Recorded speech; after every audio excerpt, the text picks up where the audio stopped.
respecte le timing. Oui, oui. Alors, votre parcours, comment vous en êtes arrivé là? Vous êtes passé par chez qui? Vous avez été formé par qui? Au niveau de l'astrologie. Oui, on parle d'astrologie. Oui. Moi, c'est l'astrologie de Pierre Lassalle. Ah oui, d'accord. L'astrologie holistique. Du holistique. groupe holistique de Lausanne, oui. Oui, voilà. Sophie et Chantal. Oui, voilà. Oui, c'est cette astrologie qui m'a parlé, quoi. Et puis c'est celle-là que je pratique. Oui, voilà. Oui. Vous avez rencontré déjà M. Lassalle et son groupe, Brigitte Maffray Oui, j'ai suivi des cours.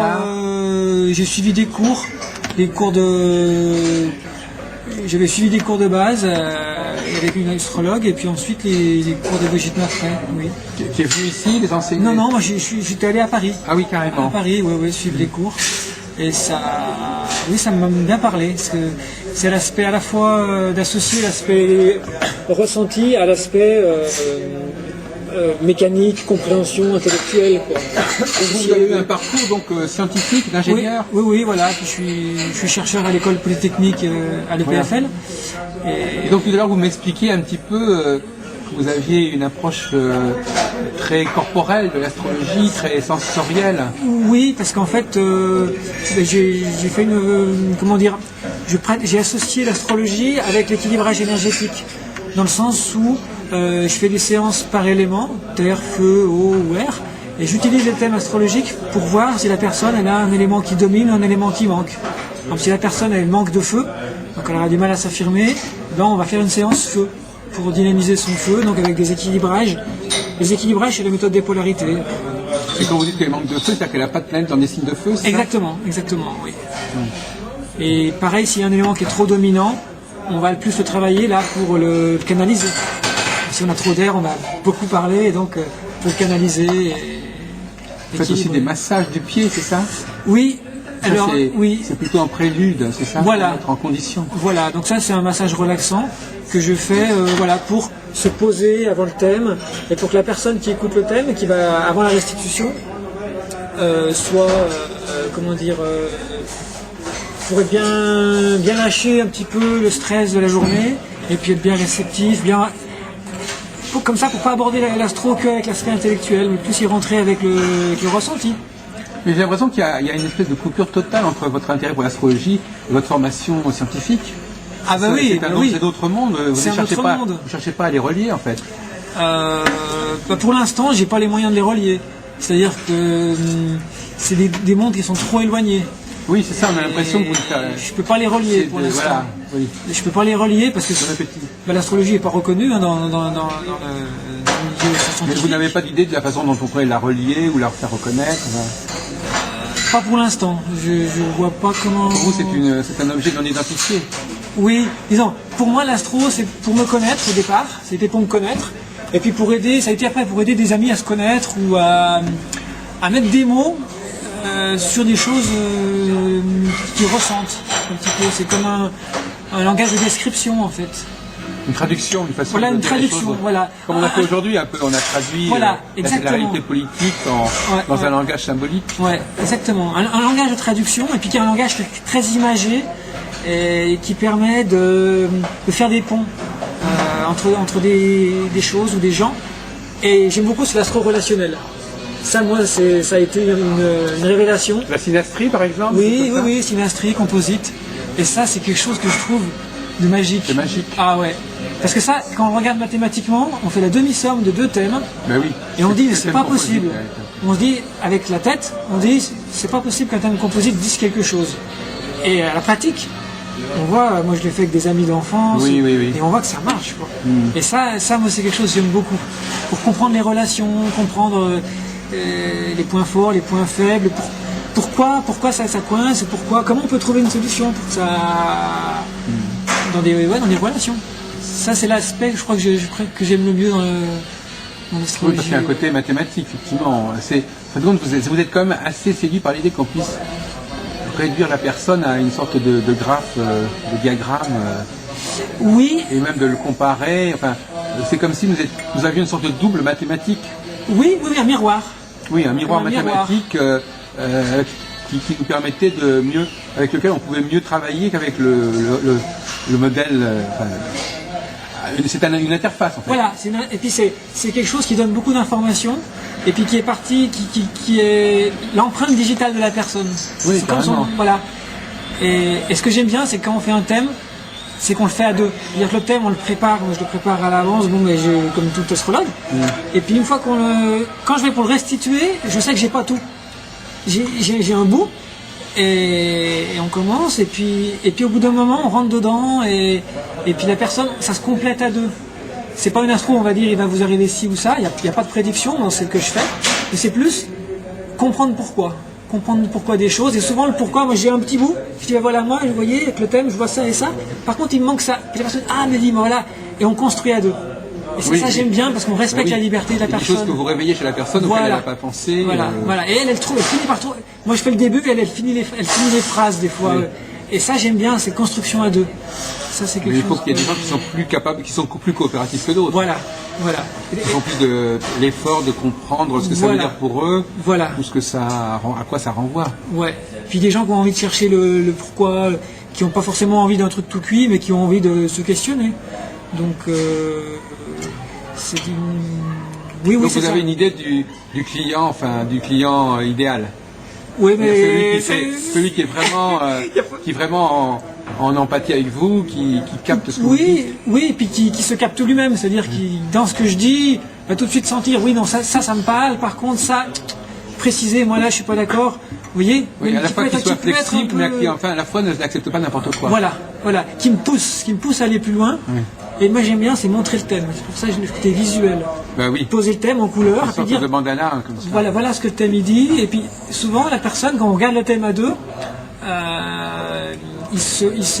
comment dire, ça stimule les idées.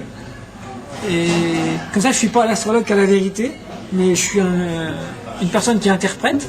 Et puis l'autre personne interprète aussi parce qu'elle voit la même chose, et je lui explique, je lui dis voyez, ça se passe, c'est comme ci, c'est comme ça. On peut en dire ça et ça, et après, c'est ce que le thème dit, et le meilleur astrologue, entre guillemets, c'est soi-même, au final. Et donc, c'est comme si on donne des clés à la personne pour qu'elle-même, elle finisse de... Vous voyez, c'est intéressant la façon dont il parle, parce que quand on compare à ce qu'on a entendu cet après-midi, il n'était pas là tout le temps, mais Pierre Gagné, Chantal Aguet, l'autre fille qui est venue après, etc. Et c'est vrai que les femmes ne parlent pas de l'astrologie de la même manière. Elles ne parlent même pas de la façon dont elles pratiquent l'astrologie de la même manière.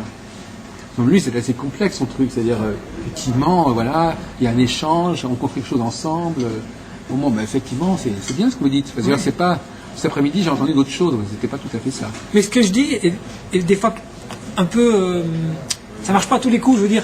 S'il y a des gens, il faut que des gens qui aient envie d'aller dans ce cheminement. Oui, c'est ça, mais il faut le dire. Il faut dire qu'effectivement... C'est presque... ou idéaliste ou élitiste, je sais pas comment on peut dire, mais quand les gens ils sont motivés, là ça passe bien. Mais à votre avis, est-ce que là je voudrais quand même revenir approfondir cette question là, on a encore un petit quart d'heure, à la fois, comme vous dites, les gens sont à la fois en demande, et à la fois ils sont quand même juges de ce qu'on leur dit. Oui. Donc à la fois, dans certains cas, ils disent tiens, c'est intéressant, vous me mettez sur une piste à laquelle je n'avais pas pensé. Oui. Et en même temps, ils veulent quand même pas que vous les emmeniez, que vous les meniez en bateau. Oui. Donc ils vont quand même pas se laisser dire des choses qui sont complètement invraisemblables. Oui, tout à fait. Mais en même temps, mais la marge n'est pas si simple. Entre l'invraisemblable, l'improbable, le probable, le possible. Vous êtes en train de nous parler de quelque chose, mais en pratique, c'est pas évident. Parce que, au fond, si la personne est de si bonne disposition, pourquoi est-ce qu'elle refuserait ce que vous lui dites? Quel est le moment où la personne va dire non, c'est pas ça? Ah oui. C'est pas possible, c'est inconcevable, vous êtes à côté de la plaque. Parce que vous avez soit des clients qui sont vraiment rigides, et si vous leur dites pas exactement ce qu'ils veulent, vous en promenez, soit au contraire, vous avez le cas du genre de la personne qui prend tout ce qu'on lui donne, et qui voit les choses comme vous lui proposez de les voir. Mais alors, vous êtes en train de nous décrire un personnage qui est un petit peu entre les deux.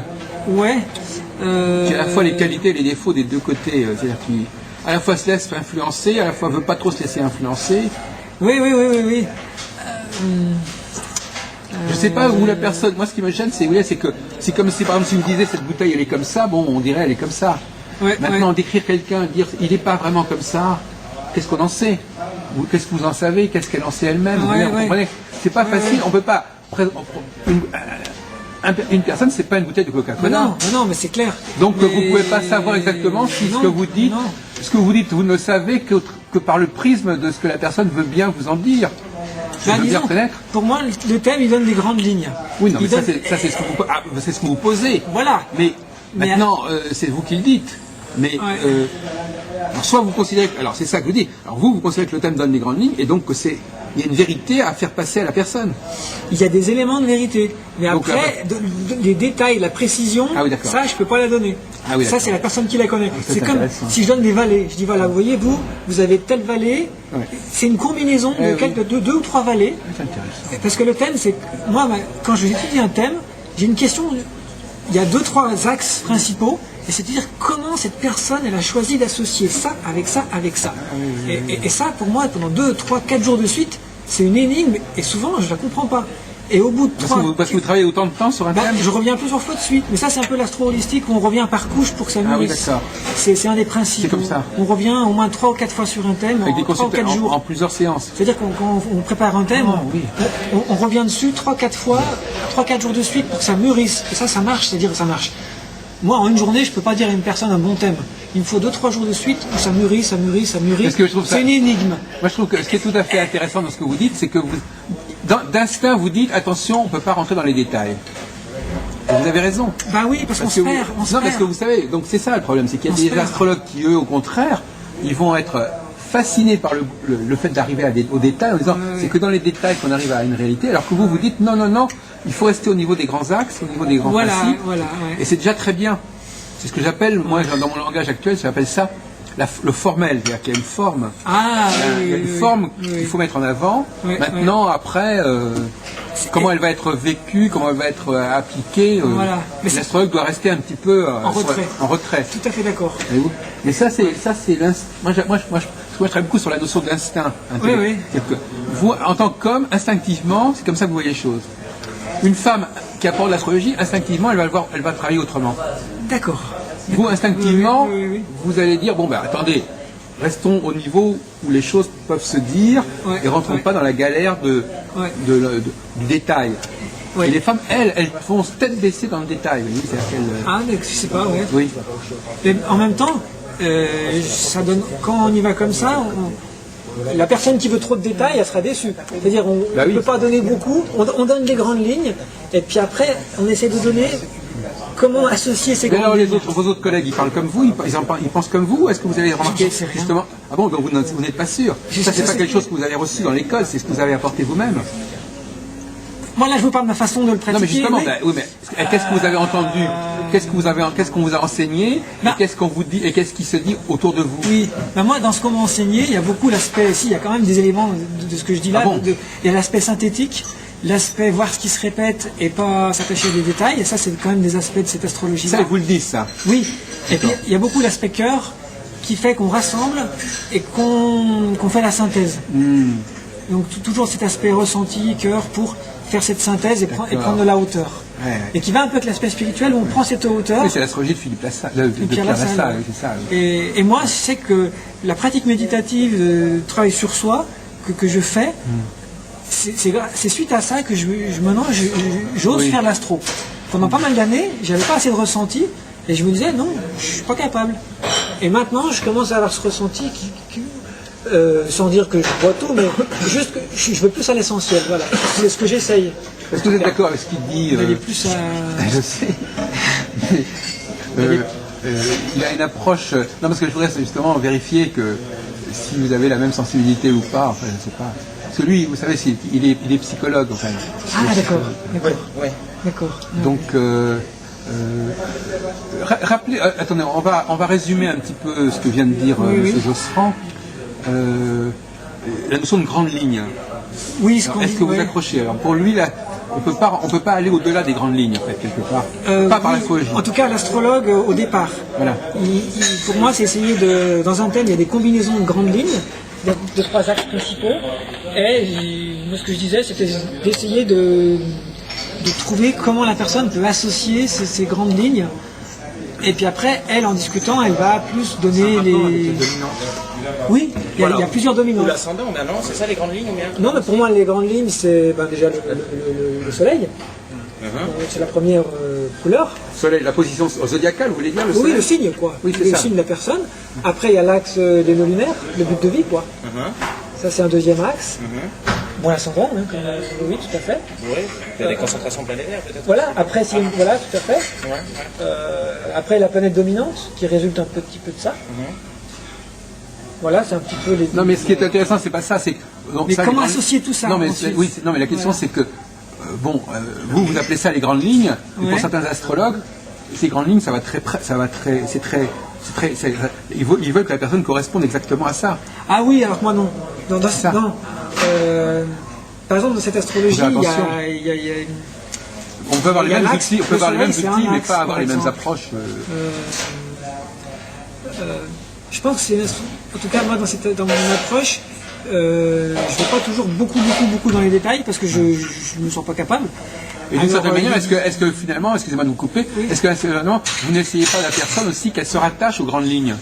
C'est-à-dire que Ben, pour moi- plutôt que de descendre, plutôt que l'astrologie descende à son niveau, Oui, oui, est-ce que oui. c'est pas plutôt la personne qui doit faire l'effort de Tout à se fait. retrouver dans ces grandes lignes, et c'est peut-être ça qui est bon. Voilà, pour moi, l'astrologie doit aider à prendre du recul sur Voilà, la c'est vie ça. et à s'élever.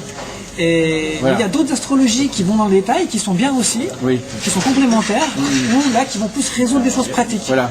Alors que moi, ce que En tant que psychologue, Axel Fechner, à mon avis, doit être plutôt tenté par le côté justement.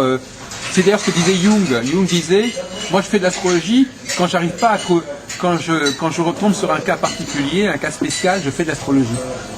Et je me demande par exemple si justement au contraire quelqu'un qui est formation psychologique, lui il va pas avoir cette démarche que je d'ailleurs trouve excellente, mais lui il va plutôt chercher justement en quoi l'astrologie va nous expliquer un truc très particulier chez la personne en fait. Qu'on ne comprend pas à première vue. Oui c'est ça. Ou alors on peut dire à la personne, on le dira pas, mais vous devriez, c'est ça que vous entendez, vous devriez, vous avez un bon influx de telle planète, vous devriez l'utiliser plus, peut-être, non? Non, parce que moi je ne cherche. Non, Pour que la personne corresponde à ce que l'on a sous la... voilà, c'est ça. Non, c'est-à-dire que ça, c'est la position qu'il a développée, c'est-à-dire effectivement, pas descendre vers la personne, mais amener la personne à monter vers les archétypes. Oui. Bon, or je disais, peut-être que vous, au contraire, vous n'avez pas cette approche, c'est ça que je voulais dire. C'est-à-dire que vous êtes plutôt, justement, vous voulez que l'astrologie descende aussi bas que possible, aussi bien, aussi fortement dans le détail, alors que lui, justement, il dit, c'est la personne de s'élever et pas à l'astrologie de descendre, en fait. Je pense que c'est complémentaire. Je pense qu'il faut des deux, parce que du moment où il faut aller dans le détail pour aller comprendre les choses pratiques, je pense que c'est des approches complémentaires selon ce que la personne veut. En fait, je pense que ça dépend de la personne qui veut faire son thème. Qu'est-ce qu'elle veut? Est-ce qu'elle veut... Non, je sais Oui, pas. donc vous êtes Après, capable de faire les deux Non, moi vous- je suis pas capable de faire Ouais, les c'est deux. ça. Non, moi, C'est pour ça que je vous disais que ça. Est-ce que Non, vous, moi, je suis pas vous voulez capable de savoir faire les vous deux. poser, c'est pas une question de jugement, je veux savoir comment vous vous positionnez tout simplement. Est-ce que pour vous l'astrologie elle se situe au niveau, disons, si vous voulez, d'aller plus dans le détail et de se servir du thème et des facteurs astrologiques pour justement mettre en évidence des cheminements particuliers, voire même une pathologie, ou est-ce qu'au contraire, elle est là pour montrer l'idéal de la personne, l'idéal du moi, tel qu'il devrait être et tel qu'il n'est peut-être pas, parce que justement la personne, elle s'en est éloignée en quelque sorte. Oui, c'est peut-être alors à différents stades, je pense, d'une évaluation, d'une évaluation de psychologie. Peut-être qu'on va commencer par faire descendre l'astrologie vers la personne. Pour après l'évaluation, on peut essayer ensuite de la faire remonter en disant peut-être essayer de prendre ce point de vue en considération pour amener vers une intégration de soi. Ah oui, parce qu'il y a cette espèce, il y a toujours cette c'est espèce. intéressant ça. À première vue, je pense que oui, en deux temps, mais à il y a toujours première cette vue, pour dualité, certaines hein, personnes, ça serait On trop. monte, on descend. Ouais. À la fois les gens veulent s'élever et appartenir à revenir vers les archétypes, et à la fois ils veulent que l'astrologie les aide à comprendre leur personnalité Et puis spécifique. des choses quotidiennes, oui, ou même très pratiques. Oui. Ou des décisions relativement quotidiennes, oui. D'abord, les gens consultent peut-être aussi pour ça, c'est-à-dire pour que l'astrologie descende vers eux, au début. C'est le débat que nous avons là. Ouais. Oui, c'est... En ce sens-là, je trouve que votre démarche est scientifique. C'est-à-dire que vous avez, effectivement, au début, vous disiez, bon, moi d'un côté, je suis scientifique, je suis polytechnicien, je sais pas Non, quoi. je suis oui, à l'école polytechnique. Oui. Je suis à l'école polytechnique, j'ai une formation scientifique, et puis auquel je fais de l'astrologie. Mais votre façon de parler d'astrologie est scientifique. Dans le sens où vous sentez qu'il n'y a pas de science, comme on dit, il n'y a que des sciences que du général. C'est-à-dire qu'il faut, si on n'a pas une certaine distance, et si on ramène pas le particulier vers le général, on s'en sort pas. Ah oui, d'accord, dans ce sens-là, oui. Alors que beaucoup de gens, justement, n'ont pas cette démarche de ramener au général, de ramener au global. Ils veulent s'enfermer, ils veulent se situer justement au contraire dans le côté de la personnalité empirique et la comprendre telle qu'elle est, et non pas la décanter. Vous faites un travail de décantation en fait. C'est ce que, parce que souvent quand je commence un thème, pour être honnête, je suis là, mais oulala, je vais jamais y arriver.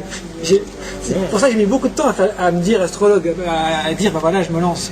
Parce que j'étais là, mais jamais je vais y arriver, il y a trop de choses. Et puis avec ce fait de revenir plusieurs fois sur le thème, de chercher comment ça s'associe, comment cette personne elle peut associer ça, puis après en lisant, en ressentant, et avec le temps, en revenant plusieurs fois dessus, puis des fois en posant des questions à la personne. Par exemple, je dis à la personne, je vais pas vous faire de révélation, je vais plutôt vous poser des questions, et on va chercher ensemble le pourquoi. Alors qu'il y a des astrologies qui vont être différentes, qui vont faire des révélations, ou je sais pas. Moi c'est plutôt, je pose des questions à la personne, et puis elle a un questionnement, on va essayer de voir pourquoi. Voilà, en fin de compte, l'astrologie des gens dépend de leur structure mentale, je veux dire que c'est ça que je ressens. Mais l'avantage avec la technique astrologique, c'est qu'on a déjà un répertoire de questions qui est très orienté, justement, grâce à l'astrologie. Les questions, elles viennent en fonction d'un méchant carré, etc., des choses comme ça. Donc là, on a déjà... comme par rapport à la psychothérapie où on a des questions d'ordre général où on ne sait pas trop où on tape, où on pose la question, la relation avec vos parents, ou avec votre mari, etc., avec votre femme, alors qu'en astrologie, on a déjà une attitude anti-scientifique, c'est qu'on a des a priori par rapport au thème, et puis on s'imagine que... il va falloir sonder la question des parents, parce qu'apparemment, justement dans le thème, les parents, ça va l'air d'être conflictuel. Alors, plutôt que de révéler en disant, j'imagine que... dans les grands axes, on est quand même... Oui, effectivement. Mais c'est-à-dire que lorsque je doute que je suspecte une mauvaise relation, par exemple, avec les parents, c'est que je tire ça d'une théorie relativement générale. Oui, ça donne une piste. L'astro, c'est comme si c'est un détective. Ça donne, on dit, oula, par là, il y a un souci, il y a un truc à creuser. Il faut chercher là. Et après, c'est la personne qui va, on va la questionner, et puis elle va nous répondre, et puis petit à petit, on va creuser le problème. C'est des panneaux indicateurs. Moi, ça me fait penser, c'est comme une carte. C'est comme la carte et le territoire. Hein, l'astro, c'est la carte. On a notre carte. Mais après, quand on est sur le terrain, c'est pas pareil. Voilà, c'est toujours ça. Voilà encore une expression qui montre bien, alors que pour beaucoup d'astrologues, la carte est le territoire. Non, alors non, justement. Pour moi, l'astro, c'est comme la partie théorique, et la personne, c'est la partie expérimentale. Et on doit associer les deux, en fait. On doit associer... On fait la théorie, puis après, on fait l'expérience, on dit, ok, faut qu'on associe les deux. Mais bon, voilà, et puis même dans l'attitude scientifique... C'est comme le rapport entre le squelette, c'est un squelette, en fait. Oui, exactement. C'est un squelette, et c'est la personne qui l'habille. Il y a eu une astrologue qui m'avait dit une fois, de Genève, elle me dit, l'astrologie c'est comme une robe. Et quand la personne arrive, elle met la robe, et là, on comprend tout, quoi. Et je trouve que ça rejoint l'aspect squelette qui s'habille. Oui, c'est ça, mais c'est pas l'astrologie qui habille. C'est la personne qui habille l'astrologie. C'est la personne qui habille. Voilà, bah, écoutez, merci d'être resté encore un moment avec nous. Ah, c'est pas tombé en train, là. Oui. Ah oui. Vous êtes avec PFL, alors c'est ça? Oui. Ah, ben je peux te donner... On pourrait s'organiser une soirée. Alors peut-être donnez-moi vos coordonnées. De toute façon, moi je vais revoir un podcast. Oui. Chacun pense ce qu'il pense, hein, je veux dire. Non, moi c'est pareil. En même temps, quand on voit l'astro des horoscopes, moi je comprends les gens qui disent que l'astro c'est n'importe quoi. Hein. Quelqu'un on lui a jamais fait son thème, il voit les horoscopes, je comprends qu'ils disent que l'astro c'est n'importe quoi. Oui, mais en même temps, enfin moi je veux pas me faire l'avocat du diable, monsieur Josserand, mais en même temps, justement, ça donne des grandes lignes. Si les gens s'intéressent à leur horoscope, c'est qu'ils veulent justement... En même temps, vous avez raison. Ils veulent se rattacher à un truc dont ils savent qu'il n'est pas uniquement pour eux. Et quelque part, c'est rassurant de savoir, Axel. Ça changera ou pas. Les gens attendent de l'astrologie parle pas des gens qui vont voir l'astrologue, mais des gens qui... Parce qu'il y a l'astrologie des astrologues et puis l'astrologie de la presse. Oui, tout à fait. Et cette astrologie de la presse, on a tendance à la démoniser, à la diaboliser, alors qu'en réalité, elle a un potentiel très fort qui est à retravailler. Oui, parce que, effectivement, c'est dans l'astrologie de la presse qu'on voit que les gens, justement, veulent sortir de leur cas particulier pour se rattacher à un cas général qui est celui de leur signe. C'est vrai. Et accepter qu'ils ne sont pas tout seuls à vivre certaines choses. Et ça, c'est déjà une ascèse. Oui, c'est dire, je ne suis pas tout seul comme ça. Oui, mais après, des fois, on veut trop en faire dire. C'est-à-dire, les gens, ils vont dire, parce que je suis de tel signe, tous les versos seront pareils. Oui, d'accord. Parce que tous les versos, il va leur arriver ça. Ce qui me gêne dans les horoscopes, c'est l'aspect prédictif. On dit, il va vous arriver ça. Alors que c'est vrai qu'il y a des bons horoscopes qui vont dire, qui sont évolutifs, qui vont dire, voilà, en ce moment, vous avez ça à travailler au sens... mais sans dire, il va vous arriver ça et ça et ça. En disant, on a plutôt telle, je sais pas, confrontation à vivre. Et après, comment elle va nous arriver? C'est notre liberté. Ça, c'est pas... Heureusement, d'ailleurs. Oui, mais il ne faut pas jeter le bébé avec le bain. Je suis d'accord. Il peut y avoir des formes déviantes. Des bons horoscopes. Oui, c'est vrai. Oui, c'est vrai. En tout cas, il y a une philosophie. Voilà. Il y a une philosophie qui est peut-être mal appliquée, mais cette philosophie de l'attente de l'astrologie, qu'elle nous ramène à un grand principe, qui est le principe zodiacal auquel on appartient, par exemple. Bon, j'ai bien dit la philosophie, je ne dis pas que ce soit ça qu'il faille faire, mais bon. Alors d'un côté, il y a l'astrologie savante, des thèmes natales, qui elle va aussi trop loin. Elle va trop loin parce que justement, elle est souvent utilisée pour enfermer la personne dans ce qu'elle est devenue. Donc elle ne lui permet pas de prendre de la distance. Elle va coller, elle va dire, voilà, vous avez tel problème, ben c'est dans votre thème. Vous avez ceci, c'est dans votre thème. Vous avez cette façon de faire, c'est dans votre thème. Est-ce qu'on aide la personne en lui disant que ce qu'elle est devenue, c'est ce qu'elle devait être? Parce qu'à ce moment-là, on ne l'aide pas à s'élever. Oui, c'est vrai. Ça demande du coup à essayer d'aller avec le cœur. Je pense que c'est pour ça que c'est important d'aller avec le cœur. Parce que quand on est dans le cœur, on lâche le côté dogmatique qu'on a dans l'astro. Moi, en tant qu'astrologue, j'ai un côté dogmatique à certains moments. Si je suis un peu stress et tout, je vais avoir un thème, je vais être un peu trop carré, un peu trop... Alors que si je suis bien tranquille, bien zen, bien... Là, je vais y aller plus en douceur, je vais dire, ah ben vous voyez, je vais plus voir le potentiel de la personne, puis comment elle peut aller vers ce potentiel en résolvant... vous voyez, parce que on a plein de données et du coup, on peut enfermer, comme vous dites. Ben moi, ce que j'ai dit cet après-midi avec M. Fatchin, je lui disais, je crois que c'est avec lui que je disais ça, qu'il y a une astrologie de la normalité, c'est-à-dire où finalement l'homme de la rue va voir à quel groupe il appartient, et puis il y a l'astrologie pathologique de la personne qui souffre et qui va voir l'astrologue pour comprendre sa souffrance. Ouais.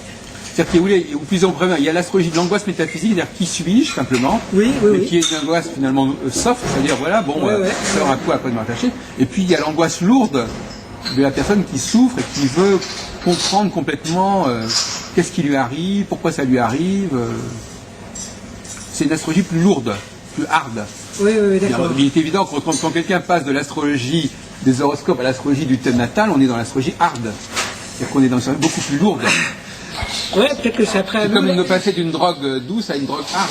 Oui, mais peut-être qu'on peut l'aborder de façon douce, justement, le but. Peut-être qu'on peut l'aborder de façon plus douce, l'astro du thème natal. Voilà. Moi, j'ai beaucoup hésité avant de faire le thème natal parce qu'il y a tout ce côté mais je crois que karma. Essayez de trouver un équilibre, justement, monsieur je propose aussi quelque chose. D'aborder d'une façon soft l'astrologie hard. Ouais, puis. Et donc vous trouvez une sorte de compromis entre les deux formes d'astrologie. Et il y a quelque chose que j'appelle, alors c'est écoute astrologique ou écoute décodage, où la personne, elle me dit, voilà, j'ai tel souci dans ma vie, un truc qui se répète. Je lui dis, ok, eh ben, vous allez me parler de votre problème, et je l'écoute pendant 20 minutes, une demi-heure, et en l'écoutant, on a déjà travaillé son thème avant, et en l'écoutant, je regarde le thème. Et à mesure qu'elle me parle, qu'elle m'explique son problème sous toutes ses formes, dans le thème, je vois apparaître le point. Voilà, bon, on fait tout ça quand on fait de l'astro d'une certaine façon. Donc si on écoute la personne, et je trouve que la personne nous aide à aller voir, je ne sais pas ce que tu en penses, à aller voir un petit peu là où il y a, en ce moment, elle veut aller, comment dire, gratter, quoi. Parce que c'est tellement vaste qu'on peut aussi partir de la personne pour voir là où quelle partie Vous du thème elle doit ne seriez pas étudier. tenté, M. Jostran, de faire ce qu'on appelle une astrologie collective, c'est-à-dire Comment avec vous dites une astrologie collective, c'est-à-dire avec plusieurs personnes à la fois. Parce que justement, si on veut justement aider les gens à sortir un petit peu de leurs problèmes ou d'eux-mêmes, est-ce que c'est pas justement en travaillant à plusieurs? À plusieurs au sens plusieurs. Avec des groupes. Ah, pour l'instant, je m'en sens pas capable de le faire, mais peut-être qu'il y a c'est peut-être des pistes, ouais. Ben, oui, parce Des que. effets entre les gens de synergie, quoi. Et alors au niveau prévisionnel, qu'est-ce que pour terminer, parce que je sais pas oui. quelle heure. Votre prévisionnel, donc votre philosophie, c'est quoi au niveau de la prévision? Le prévisionnel, je suis pas très fort. Et chez les holistiques, c'est important, ou quand même, ils ont des méthodes quand même. Oui, il y a des méthodes, oui, puis il y a pas de prédiction, donc. Parce qu'on pourrait aussi faire des prévisions sur des événements généraux, Oui. des formes d'événements, mais sans rentrer trop dans Ouais, le, ça c'est moins mon truc. sans rentrer dans le détail. Moi, l'astro des pays ou l'astro même prévisionnel, c'est celle que je pratique le moins. C'est celle avec le... Parce que il y a tout de suite l'aspect prédiction qui est un petit peu derrière, comme le fantôme de la prédiction. Moi, j'ai été un petit peu choqué à une certaine époque par des voyantes astrologues qui m'ont dit il va t'arriver ça. Et Traumatisé. Et traumatisé, peut-être pas, mais disons ça m'a refroidi. Et moi, j'ai pas envie de reproduire ça, et donc je suis un petit peu... Plus tard, quand j'aurai plus d'expérience, je c'est un ferai peu paradoxal, parce que dès que vous faites de l'astrologie, vous êtes dans le prévisionnel quelque part. Oui, mais prévision et prédiction, c'est pas la même chose. Non, mais d'accord, mais peu importe. Mais je veux dire que dès que vous dites que quelqu'un, dans son thème, c'est écrit qu'il est soit... Ça veut dire que le thème prévoyait ça, en fait. Non. Pour moi, il donne des qualités, des défauts, des potentiels, Oui. mais il dit pas ce qui va nous arriver. D'accord. On est incapable. Moi, en tant Mais qu'astrologue, je suis incapable non, mais enfin, peut-être pas aller passer de l'une extrême à l'autre. Ouais. Entre ne pas vous dire exactement ce qui va vous arriver et vous dire certaines choses, il y a Oui. quand même une petite Oui. une petite marge. Non, mais je crois que c'est juste parce que je suis pas très doué Parce pour ça. que de la même façon L'astro que il y a prévisionnel, une question aussi de trouver c'est pas le bon niveau d'expression, le bon niveau de prévision. Oui. Il ne s'agit pas forcément de tomber dans les divinations. Oui, tout à fait. Mais je pense que ça demande on a tous des points forts, des points faibles. Mais moi, c'est pas mon point préféré. C'est peut-être pour ça que je dis ça sur l'astro prévisionnel. Je connais des astrologues qui aiment plus ça. Vous avez un certain sens de l'équipe, vous, alors, finalement. C'est-à-dire que ce que vous ne faites pas, vous dites que c'est quelqu'un d'autre qui le fait, c'est Oui, ça? à la limite, oui. À la limite, quelqu'un, s'il aime bien cette chose-là, il va la faire mieux que moi. Oui. Non, mais ça me paraît sain aussi comme point de vue. Et comme un astrologue peut envoyer quelqu'un chez un psychologue, s'il voit qu'il ne peut pas répondre à la demande, je trouve que l'astrologue donne... ou je sais pas, peut donner des indications. Je sais pas si la personne, on voit qu'elle a un gros problème d'agressivité, on va lui dire, allez voir quelqu'un pour faire du reverse. Enfin, pour terminer, Vous voyez, quelle est la différence on peut entre... pas tout résoudre, À votre avis, quelle est la différence entre le travail de l'astrologue et celui du psychologue, finalement? Parce que vous avez le sens de la division du travail. ouais, mais moi Vous savez pas comment travaille un psychologue, en fait. non, voilà, donc je peux pas... Vous avez votre propre façon de travailler. Moi, et- je suis pas psychologue, donc Voilà. je fais de l'astro avec un sens psycho un petit peu. C'est psychologie et puis spirituel, je dirais. Par les exemple, deux, vous savez mais- ce que c'est que la psychanalyse, vous savez comment on travaille en psychanalyse. Oui, mais je connais pas dans les détails, je connais pas beaucoup ces domaines-là. Mais en tout cas, dans l'astrologie holistique, on recommande de travailler sur plusieurs séances, c'est ça? Alors, expliquez-nous un petit peu comment. On recommande de préparer le thème en plusieurs fois. Ah oui, c'est ça. Alors, plutôt ça. Non, il y a une seule séance. Une seule séance, mais on Une y seule pense en séance. plusieurs étapes. Qui est enregistrée. Première, alors que c'est quoi les étapes successives? C'est de revenir plusieurs fois dessus. Mais ah oui, ça. C'est-à-dire qu'on l'étudie une première fois, on le réétudie le lendemain, par petits bouts, pour que ça digère, et puis que petit à petit on... Ah oui, il y a un travail de déconcoction. Voilà, de décantation. décantation, de concoction. Et moi, ça m'aide beaucoup. Parce que du premier coup comme ça vient pas tout de suite. Et avec le temps, comme ça, ces questionnements... Mais ça aussi, ça me paraît très intéressant, ce sens du temps, justement, le fait Oui. de savoir que les choses se font en plusieurs fois. Ça mûrit. Oui, ça veut dire que vous attachez de l'importance au temps. Oui. Oui. Au temps de Oui, oui. réflexion, au temps Oui, de... oui. Les choses ne se font pas forcément d'une seconde à l'autre. Tout à fait. Oui, oui. Oui, dans ce que vous dites, il y a des choses qui me paraissent typiques. Je veux dire, c'est ça qui, moi, ce qui m'intéresse maintenant, c'est d'où vient la façon dont les astrologues parlent de l'astrologie. Ça veut dire qu'ils ont un subconscient intérieur qui leur fait penser les choses comme ça. Parce que finalement, ce que vous dites, personne ne vous l'a enseigné, en fait. Ben C'est oui, votre non, fa- mais- c'est- vous le sentez comme ça. Je le sens comme ça, mais en même temps, à travers ça, il y a quand même des choses qu'on m'a enseignées, Oui. une façon d'aborder, mais qu'après, c'est vrai qu'ils se mélangent à moi et qui finalement... Est-ce que vous sentez en infinité avec ce que dit M. Josserand, ou au contraire, vous avez l'impression d'être sur une tonalité très différente, Stanislas? Moi, ce que j'apprécie, c'est cette mise en avant du côté créatif, déjà dans la relation avec le client. Et puis aussi, Ah oui, d'accord. déjà ça c'est créatif. Justement, ce côté, ce moment, prendre son temps pour faire les choses correctement, sans se brusquer. Ça aussi, ça produit une créativité sous-jacente qui est nécessaire. Et vous-même, vous servez de l'astrologie comment, Monsieur Josserand, pour vous-même? Parce que c'est pas la même façon, c'est pas la même chose que de faire de l'astrologie Oui, et puis d'en faire pour soi. Ou est-ce que vous évitez d'en faire finalement? Pour moi, j'en fais assez peu, Voilà, c'est ça. mais je pourrais en faire. J'ai envie d'en refaire plus, parce que Vous n'en faites pas assez. oui. Et puis des fois, je vais voir un astrologue. Hein. Ça m'arrive d'aller voir des astrologues aussi pour mon propre thème. Oui, oui. Pour ma révolution Tant qu'à solaire. faire, oui. J'étudie moi-même, puis après je vais voir un astrologue des fois pour prendre du recul. Parce que pour soi, c'est à la fois on se connaît, mais je sais pas ce que tu en penses, mais c'est pas toujours évident d'avoir du recul sur soi. C'est probablement ça. Une autre vision sur un thème d'un autre praticien qui va amener là, il va approcher plus, va faire plus de prévisions. Peut-être que c'est un domaine où toi tu n'es pas compétent. Ouais. On peut pas se faire un échange. Donc ça, entre deux astrologues, il y en a un qui va expliquer. Bon, mais ça, c'est pas que ça peut être une piste une façon de se donner des coups de main. C'est comme quelqu'un qui, au lieu de faire la cuisine, va au restaurant. Oui. C'est-à-dire qu'au lieu d'être toujours avec sa petite cuisine habituelle, Oui. quitte à être surpris un petit peu, mais bon, ça va être un challenge. La même recette, mais en face. Ouais. C'est ça. Ouais. Oui, ils nous ont pas encore mis à la porte, c'est bien. Non, c'est vrai. Moi, je trouve. Bon, bah écoutez, on va y aller. Alors, le mieux, c'est qu'on continue peut-être un peu plus loin, alors peut-être, je sais pas.